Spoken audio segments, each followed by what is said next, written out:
Hello everybody and welcome back to RainBro Crafts. My name is Colton and today I will be making for you the final soap in our April Dazzling Divas collection, and that soap is Coconuts by Kim Petras. This design is inspired by the album cover. I'll put a picture here, and the fragrance is Mango Coconut. So stay tuned if you want to see how we made this amazing soap. Alrighty, for the final soap of April, we were inspired by Kim Petras, which most people will probably know Kim Petras from the Sam Smith Kim Petras song Unholy, which was originally the inspiration for the Dazzling Divas collection because that also allowed us to have Sam Smith in here. Unfortunately, Sam Smith got the cut, as did the inspiration Unholy, because we found this fragrance oil blend from our local supplier here, Shea & Company, called Coconut Mango. And Kim Petras, if you didn't know, has a song called Coconuts, which is maybe not the most work appropriate, but if you do know Kim Petras, you know that not all of her songs are work appropriate. But we had to do a coconuts inspired soap. So we actually used the album cover, and I'll put a picture here in the corner of the album cover. And then I'll also put a picture of the logo that I made for this soap as well, also inspired by the album cover.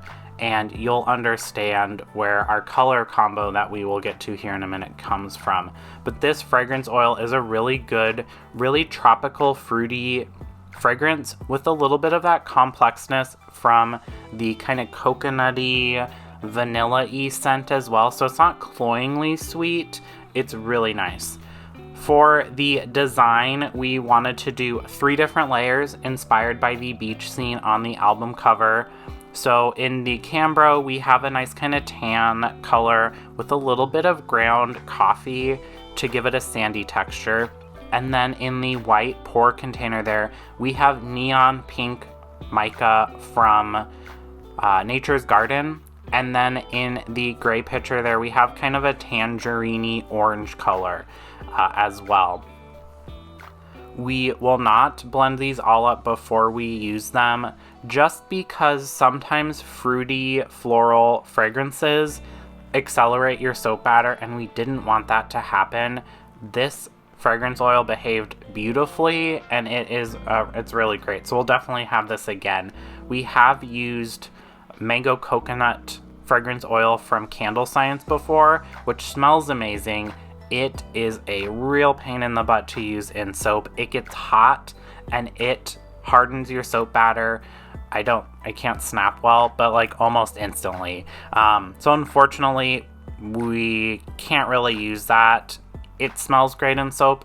It behaves well in soap. In the finished product, it just is a real pain to use.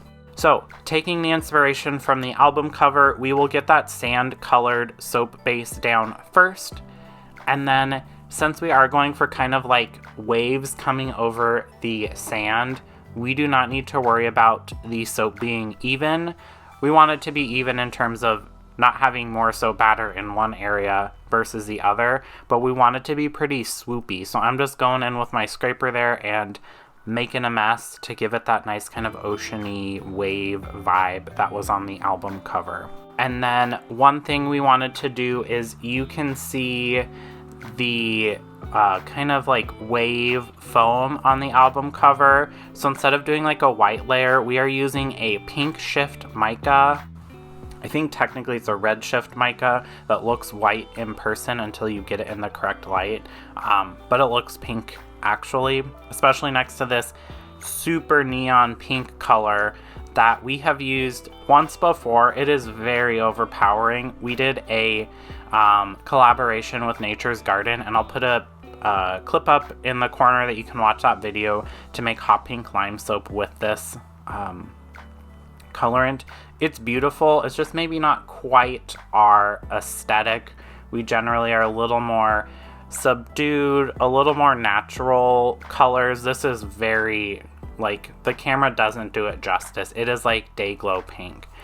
And it makes this orange, which is usually very vivid, kind of look a little dingy once everything kind of evens out, it doesn't look quite as dingy as what it looks like in this clip here. But we will just pour over the remainder of the soap base, and it is behaving so well. It's not super liquidy, but it's still spreadable enough. We did use our scraper to break the fall, but we probably didn't need to. I just don't ever want to risk it. And then for the top, since the actual inside of the bar is so very over the top, and you'll see in a minute when we cut it what I mean, we just did a really simple swoop with our scraper there. So kind of like when we use our spoon to make swoops, this is just a little bit kind of bigger and longer of swoops than the spoon normally gets us. If you haven't listened to Kim Petras, I do recommend it. Maybe not around small children or like out loud at work, but if you're in traffic, like in your car or cleaning the house, definitely check out their recorded works because they are really very entertaining. Some of the songs are beautiful, some of them are goofy. This one in particular is a goofy song, but we just will randomly start singing it around the house, especially anytime we hear anything about coconut, just because of the song and the title. We will spritz this with some rubbing alcohol to prevent soda ash, tuck it away for 24 hours, and now it is time to see what the inside looks like. So we will take the soap out of that silicone mold there. It released really nicely, which is always encouraging. And then we will start slicing up the soap. We will break the slab down into loaves first. We did have a slight technical difficulty. We use paper scraps instead of like paper towels to prevent our soap bars from sticking to our slab splitter, and it accidentally folded under, and you'll see Zac trying to fix a corner there. We'll probably just use those soap bars or give them to like friends or family because it's not something we would want to sell.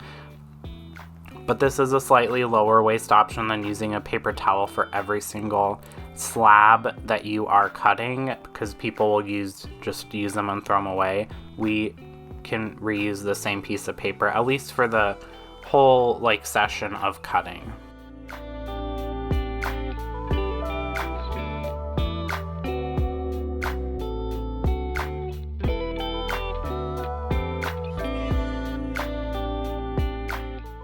And then once that's all broken down, we will get out Dorothy, and we finally get to see what that inside of the soap looks like. This one and the Set Fire to the Rain Adele one were kind of the two biggest kind of risks, but this is exactly what we were going for, and I was so happy that it turned out. It's kind of a deep cut, unless you know Kim Petras, and then you know, but it is just wonderful. I can't wait to actually be able to use this. It has like a week or two left before it is able to be used by us, and then it will be for sale April 1st online and in person as part of our Dazzling Divas collection volume 1. Along with our Dazzling Divas collection, we actually have a public Spotify playlist, and I'll link that down below, of the songs and other songs that inspired our Dazzling Divas collection volume 1, volume 2, and also volume 3, which will be coming later this year, probably more towards the late summer or early fall.